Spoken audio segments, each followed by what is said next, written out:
एक बहुत अमीर आदमी था। उसने अरबों रुपए इकट्ठे कर लिए थे। पूरा जीवन उसने धन कमाने में ही लगा दिया था। लेकिन एक दिन उसे कुछ अलग सा महसूस हुआ। मृत्यु के पहले उसे अचानक पता चला कि उसे सुख तो अभी तक मिला ही नहीं। रुपए बहुत थे उसके पास, लेकिन सुख भला कहाँ रुपयों से खरीदा जा सकता है। उसे दिखाई पड़ गया कि सुख और आनंद की लहर अब तक उसके जीवन में आई ही नहीं है। फिर भी उसे सौभाग्यशाली ही कहना होगा, क्योंकि कम से कम मरने से पहले उसे पता तो चल गया कि उसने कुछ भी नहीं पाया है। ज्यादातर लोगों को तो मरने के बाद ही ये पता चलता है। उसे पहले पता चल गया कि मुझे सुख अभी तक नहीं मिला है, इसीलिए उसे सौभाग्यशाली ही माना जाएगा। फिर डॉक्टरों को, ज्योतिषियों को, फकीरों को, सभी को दिखा दिया गया, लेकिन सभी ने कहा कि मौत करीब है। ज्योतिषियों ने कहा दिन ज्यादा नहीं है, जो भी करना है जल्दी करो। तो वो बोला कि जल्दी तो मैं सदा से ही कर रहा हूँ, जल्दी करते करते ही मैं अरबपति बना हूँ। लेकिन अब एक ही सवाल है, सुख है कहाँ? और अब मेरे पास खरीदने के साधन है, मैं कोई भी कीमत पर उसे खरीदने को तैयार हूँ।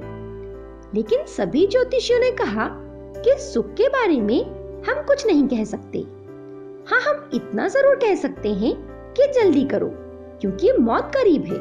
और हाँ, अगर तुम्हें पता चल जाए कि सुख क्या है और कहाँ है, तो हमें भी खबर कर देना, क्योंकि जल्दी तो हमें भी करनी है। मौत तो सभी के करीब ही है। उसने फिर पूछा कि मैं सुख को कहाँ खोजने जाऊं? तो वे बोले, ये हमें पता नहीं, तुम कहीं भी खोजो। वो शख्स कुछ देर तक सोच में पड़ गया।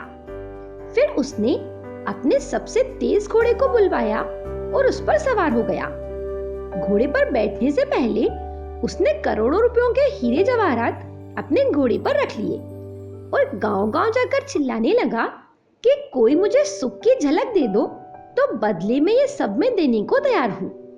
एक गांव से दूसरे गांव वो सुख की तलाश में भटकने लगा, लेकिन उसे कोई भी सुख देने को तैयार नहीं था। फिर वो उस गांव में पहुंचा जिसमें एक बहुत अद्भुत संत रहते थे। उस गांव में जाकर भी उसने वही कहा कि मुझे सुख दे दो और बदले में ये सब हीरे जवाहरात रख लो। ये सुनकर गांव के लोगों ने कहा, तुम बिल्कुल ठीक जगह पर आ गए हो। इस तरह की उल्टी सीधी बातों को हल करने वाला एक आदमी इस गांव में रहता है। उसने कहा, उल्टी सीधी बातें? तो गांव वालों ने कहा, हाँ, उल्टी सीधी बातें।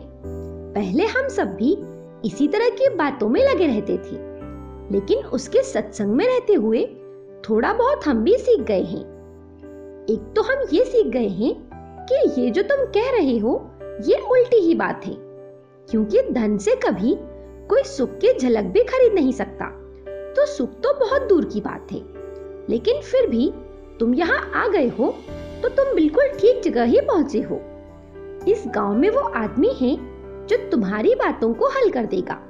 उसने पूछा, जल्दी बताओ कहाँ मिलेगा वो आदमी, मुझे जल्दी ही उनके पास ले चलो। गांव वालों ने कहा, उसका कोई निश्चित ठिकाना तो है नहीं, लेकिन उसे खोजा गया। गांव वाले उसे उसके पास ले गए। वो संत एक पेड़ के नीचे आनंद में बैठा हुआ था। सांझ ढल रही थी, पक्षियों की आवाजें आ रही थी। गांव के लोगों ने कहा, ये रहा वो आदमी जो तुम्हें सुख दे सकता है। उस अरबपति ने अपने सोने की थैली हीरे जवाहरातों से भरी नीचे पटक दी और कहा, ये अकूत दौलत है, मैं ये तुम्हें देने को तैयार हूँ। इनकी कीमत करोड़ों की है, बदले में मुझे सुख की एक झलक चाहिए। उस संत ने नीचे से ऊपर तक उसे देखा। वो थोड़ा मुस्कुराया। उसने कहा, तो तुम्हें सुख की झलक चाहिए, बिल्कुल पक्की झलक चाहिए? उस अरबपति ने कहा, हाँ, पक्की झलक चाहिए। संत ने मुस्कुराकर कहा, एक बार और सोच लो, क्या तुम्हें सच में ही सुख की झलक चाहिए? संत की आंखों में एक अलग ही प्रकार की चमक आ गई थी। उस अरबपति ने कहा, जी श्रीमान, मुझे सुख की झलक हर हाल में चाहिए। वो इतना कह भी नहीं पाया था कि उस संत ने हीरे जवाहरात की झोली उठाई और भाग खड़ा हुआ। ये देखकर एक क्षण तो वो अमीर अवाक रह गया। फिर होश संभालकर चिल्लाया कि मैं लुट गया, मैं मर गया। लेकिन तब तक संत अंधेरे में काफी दूर निकल गए थे। गांव के लोग तो जानते थे, तो उन्होंने कहा कि वो कुछ उल्टा पुल्टा ही करने वाला था। उन्होंने कहा, हमने पहले ही कहा था कि ये आदमी जो है वो तुम्हारी उल्टी सीधी बातों का जवाब दे सकता है। ये सुनकर उस अमीर ने कहा, ये कोई जवाब हुआ, पकड़ो उसे। ये बोलकर वो अमीर पूरी ताकत लगाकर संत के पीछे भागा। लोग भी उन दोनों के पीछे पीछे भागने लगे। संत गांव की सकरी गलियों से होकर भागने लगे। वो परिचित थे गांव की सारी गलियों से, इसलिए वो बड़े आराम से दौड़ लगा रहे थे। उनके पीछे पीछे चिल्लाते हुए वो अमीर भी भागा जा रहा था। गांव के हर गली कूचे में संत चक्कर लगाने लगे। पीछे अमीर के चिल्लाने से पूरा गांव जाग गया। संत हीरे जवाहरात की थैली लेकर भागे जा रहे थे और अमीर उनके पीछे रोते चिल्लाते हुए भाग रहा था। इस कवायद में पूरा गांव जाग चुका था। गांव वाले भी दोनों के पीछे दौड़ने लगे।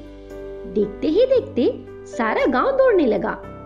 अमीर हांफता भागता, पसीने से लथपथ, और संत अपनी मस्ती में भागे जा रहे थे। पूरे गांव का चक्कर लगाने के बाद संत उसी पेड़ के नीचे आकर बैठ गए जहां से शुरुआत की थी। थोड़ी देर में रोता हांफता वो अमीर भी उनके पास पहुंच गया। उसने अपनी झोली देखी, उसे उठाया और छाती से लगाया और परमात्मा को कहा, तेरा बहुत धन्यवाद। संत ने पूछा, कुछ झलक मिली क्या सुख की? उस अमीर ने कहा, बिल्कुल मिली। आज तो बड़ा सुख मालूम पड़ा। आज से पहले इतना सुख कभी मिला ही नहीं था। संत बोले, बस तुम अपने घोड़े पर बैठो और जाओ। तुम्हें सुख की झलक दिखाने की मांग मैंने पूरी कर दी है। ये संसार ऐसा ही है। ये कहानी बड़ी प्रतीकात्मक है। असल में जिस चीज के हम मालिक ही होते हैं, उसको भी जब तक हम खो न दें, तब तक हमें पता नहीं चलता। अध्यात्म की ये यात्रा उसी को खोने की यात्रा है जिसे पाना है, जो मिला ही हुआ है। लेकिन उसे एक दफे खोए बिना हमें पता नहीं चल सकता कि उसकी कीमत क्या है। चाहे वो व्यक्ति हो, स्थान हो या वस्तु हो, खोने के बाद उसे दोबारा पाने की जो ललक होगी, वही तीव्र इच्छा में ही आनंद है। नहीं तो पाने के बाद जो वस्तु स्थिति है, वो तो पहले भी थी, पर पहले वो दृष्टि नहीं थी। ये कहानी आपको कैसी लगी, मुझे कमेंट करके जरूर बताएं। मेरे साथ बने रहने के लिए आप सभी का धन्यवाद।